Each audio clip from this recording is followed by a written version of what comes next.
यहाँ हम देख रहे हैं रेस्पिरेटरी ट्रैक्ट। अब हमारा रेस्पिरेटरी ट्रैक्ट जो है वो nasal cavity, pharynx, लैरिंग्स, trachea, bronchi and lung से मिलकर बना होता है, जिसे हम ऑल ओवर मिला करके रेस्पिरेटरी ट्रैक्ट के नाम से जानते हैं। हेलो गाइस, आई एम भावना पवार। आज हम बात कर रहे हैं रेस्पिरेटरी ट्रैक्ट के बारे में। अगर आप इस चैनल पे नए हैं तो जल्दी से इस वीडियो को लाइक कर दीजिए और अपने दोस्तों के साथ में शेयर भी कर दीजिए और चैनल को सब्सक्राइब करना मत भूलिएगा। आज हम पढ़ेंगे रेस्पिरेटरी ट्रैक्ट की फुल एनाटॉमी एंड फिजियोलॉजी, जिसमें कि फर्स्टली हम लोग पढ़ने जा रहे हैं हमारे नेजल कैविटी या इस रेस्पिरेटरी ट्रैक्ट को हम 2 पार्ट्स में डिवाइड करते हैं, जिसमें हम पढ़ते हैं external structure of the nose and nasal cavity और internal structure of the nose, जिसके अंदर हम लोग नोज के पार्ट्स, साइनसेस एंड वॉल्स के बारे में पढ़ने जा रहे हैं। फर्स्टली हम लोग पढ़ेंगे external structure of the knows. जो एक्सटर्नल नोज होती है हमारी फोरहेड और अपर लिप के बीच में प्रेजेंट होती है। स्ट्रक्चर देखते हैं। फर्स्टली हमें दिखाई दे रहा है root of nose, dorsum of nose and then apex of nose and ala of nose और विंग ऑफ नोज, और उसी के साथ में हम क्या देख पा रहे हैं, नॉस्ट्रल। कलर कोडिंग के अकॉर्डिंग इसे डिवाइड करके हम पढ़ रहे हैं।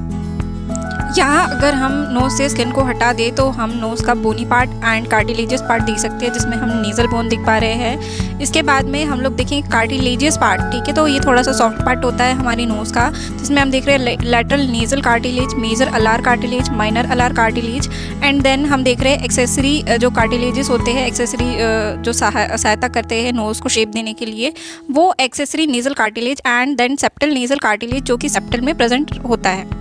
अब इसके बाद में हम पढ़ने वाले हैं फुल बोनी स्ट्रक्चर में। अगर देखें हम लोग कि किस तरह से इसे डिवाइड किया है, तो हम लोग नेजल बोन्स को देख पा रहे हैं। 2 नेजल बोन्स हमें दिखाई दे रही है। Lateral nasal cartilage, major alar cartilage, minor alar cartilage and then accessory हमें दिखाई दे रहा है। एक्सेसरी जो नेजल कार्टिलेज है, इनको भी हम लोग सामने से फ्रंटल व्यू अच्छे से देख पा रहे हैं थ्रू द स्केलेटन। यहाँ पर हम केवल एक्सटर्नल नोज की बात कर रहे हैं। एक्सटर्नल नोज में ही हम इसे 2 पार्ट्स में डिवाइड करके पढ़ रहे हैं, जिसमें नेजल बोन एंड कार्टिलेज देख रहे हैं। अब अगर हम लेटरल व्यू अगर नोज का देखें तो हमें क्या दिखाई देता है, लेटरल व्यू में हम देख पा रहे हैं नेजल सेप्टम, जो कि नोज को 2 पार्ट्स में डिवाइड करता है, जो कि आपके नियर्स बनते हैं। कार्टिलेजियस पार्ट आपको दिखाई दे रहा है हाईलाइटेड एंड बोनी पार्ट आपको पोस्टीरियरली हाईलाइटेड दिखाई दे रहा है पिंक कलर में। यहाँ आप ध्यान देंगे कि जो सेप्टम होता है वो आपकी नोज़ को 2 इक्वली पार्ट्स में डिवाइड करने का काम करता है, जिससे आपके 2 नेयर्स मिलते हैं, left near and right near. यहाँ अगर हम स्कल को 2 पार्ट्स में डिवाइड कर दें और अगर इसके लेटरल व्यू को देखें तो हम देखेंगे लेटरल व्यू में internal part of the knows, जिसमें हम नेजल कैविटी, उस नेजल कैविटी के पोस्टीरियर में फेरिंग्स एंड उसके नेजल कैविटी के इंफीरियर में hard palate and oral cavity देख सकते हैं। नोज़ के टिप वाले पोर्शन को नेजल वेस्टिबल के नाम से जानते हैं, वहीं उसके ऊपर का या पीछे का जो पोर्शन है, पोस्टीरियर पोर्शन, उसे हम नेजल कैविटी प्रॉपर के नाम से जानते हैं। इन दोनों को सेपरेट करने वाली लाइन को लीमन नाजी के नाम से जानते हैं।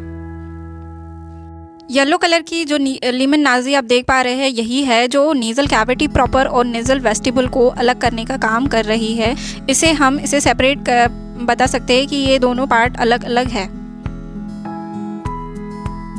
आइए हम जानते हैं कि हमें स्मेल या गंध का जो सेंसेशन है वो कैसे मिलता है, कैसे पता लगता है कि हमें स्मेल आ रही है।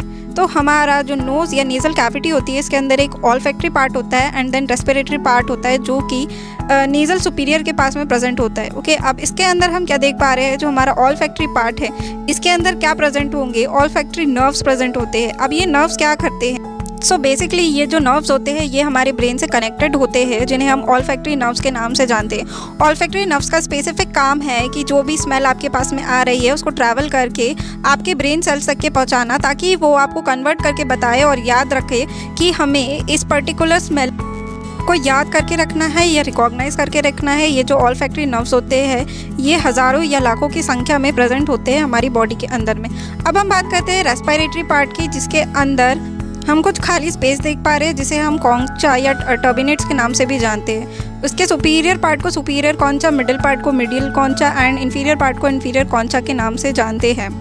अब ये क्यों इंपॉर्टेंट होती है, क्योंकि ये कनेक्टेड होती है साइनसेस से। यही सुपीरियर कॉन्चा और मिडिल कॉन्चा के बीच के पार्ट को सुपीरियर मीटस, मिडिल कॉन्चा और इन्फीरियर कॉन्चा के बीच के पार्ट को मिडिल मीटस एंड निचले पार्ट को जो हार्ड पैलेट से कनेक्टेड है उसे इन्फीरियर मीटस, और उसके ऊपर सुपीरियर पार्ट को हम लोग सुपीरियर या जो इथमोइड प्रोसेस के नाम से भी जानते हैं। सेकेंडरी डायग्राम में अगर हम अच्छे से देखें तो हम देख पा रहे हैं सुपीरियर कौन सा, मिडिल कौन सा, इन्फीरियर कौन सा। वहीं इसके लाइनिंग्स को या ओपनिंग्स को सुपीरियर मीटस, मिडिल मीटस और इन्फीरियर मीटस। वहीं इसके सुपीरियर पार्ट को स्फेनोएथमोइड रिसेस, क्योंकि ये स्फेनोइड बोन से कनेक्टेड होता है। इसी के साथ में स्फेनोइड बोन जो है क्या कर रही है, स्फेनोइड साइनस को ओपन करने का काम करती है, जो कि आपके सुपीरियर एथमोइड रिसेस से में ओपन होता है। वहीं फ्रंटल साइनस जो है आपका वो मिडल मीटस में ओपन होगा, और इसी के साथ में जो आपका एथमोइड साइनस है जो कि फ्रंटल साइनस और स्फेनोइड साइनस के बीच में प्रेजेंट है, ये आपके इन्फीरियर पार्ट में ही ओपन होता है। अब इसे भी 3 पार्ट्स में डिवाइड करके देखा गया है। अब इसके जो 3 पार्ट्स है इसमें से फर्स्टली कौन सा पार्ट, फर्स्ट पार्ट देखेंगे हम लोग, जो कि है anterior ethmoid air cell, middle ethmoid air cell and posterior ethmoid air cell. अब इसमें अगर हम बात करें तो ये भी posterior ethmoid air cell inferior vestibule या कॉन्चा में ओपन होगा, मिडिल एथमोइड मिडिल पार्ट में, and anterior ethmoid air cell जो है वो इन्फीरियर पार्ट में ओपन होने का काम करता है।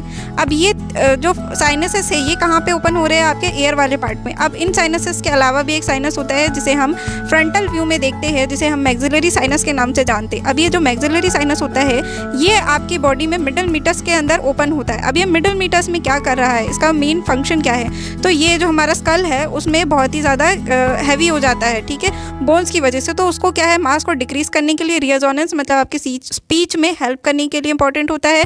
इसी के साथ में आप जो एयर को इनटेक करते हो उसको ह्यूमिडिफाई करने के लिए, उसके वातावरण के अनुकूलन के लिए, साथ ही में जो आपकी नोज़ ड्राई आउट ना हो इसके लिए भी हेल्प करने का काम करता है। इसी के साथ में हमारी नोज़ के अंदर में एक और साइनस प्रेजेंट होता है जिसे हम लोग नेज़ोलैक्रिमल डक्ट या लैक्रिमल साइनस के नाम से भी जानते हैं। लैक्रिमल डक्ट आपके इन्फीरियर मीटस में ओपन होती है, जो कि आपके आई से कनेक्टेड होती है, इसीलिए जब हम रोते हैं तो हमारी नाक बहती है। नेज़ल कैविटी में अब हम बात करेंगे नेज़ल म्यूकोसा की, जिसे 2 पार्ट्स में डिवाइड किया गया है। फर्स्ट होता है olfactory part and second is respiratory part. ये दोनों का अपना अपना फंक्शन होता है।